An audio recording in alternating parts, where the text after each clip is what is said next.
அருட்பெருஞ்சோதி அருட்பெருஞ்சோதி தனிப்பெரும் கருணை அருட்பெருஞ்சோதி எல்லா உயிர்களும் இன்புற்று வாழ்க கொல்லா நெறியே உபலியமெல்லாம் ஓங்குக.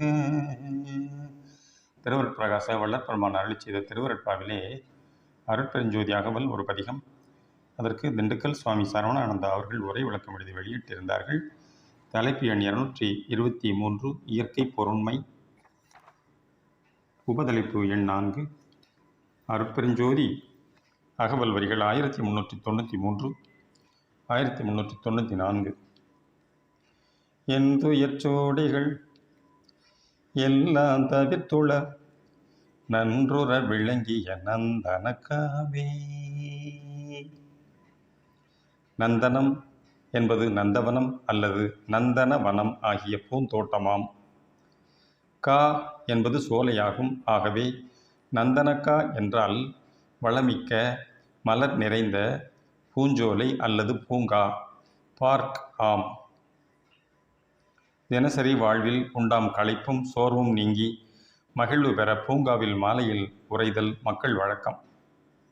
இதுபோல நம் அருட்பெரும்பதியே நம் துயரங்களும் அவா முதலியவற்றால் உண்டாகும் சோர்வு நோய்களும் போக்கி இன்பம் வழங்குவதற்காக நம் உள்ளத்திலேயே அருள் மனம் கந்திக்கும் பெரு நந்தவனத்தை வைத்து வளர்க்கின்றார். ஆதலின் இந்த அகம்வளர் பூங்காவை அருளால் அடைந்து இன்பப் பெருவாழ்வு பெற வேண்டுவதுதான் ஒவ்வொருவரின் கடமையாகும். நம் வள்ளலார் உளத்திற்கொண்ட பூங்கா அருள் நலம் நிரம்பிய ஒன்றாகும்.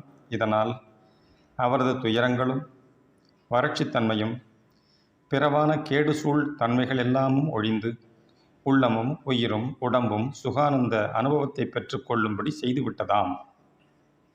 இதையே ஈண்டு எந்துயர்ச்சோடைகள் எல்லாம் தவிர்த்துளம் நன்றுற விளங்கிய நந்தனக்காவே என்றுள்ளார்.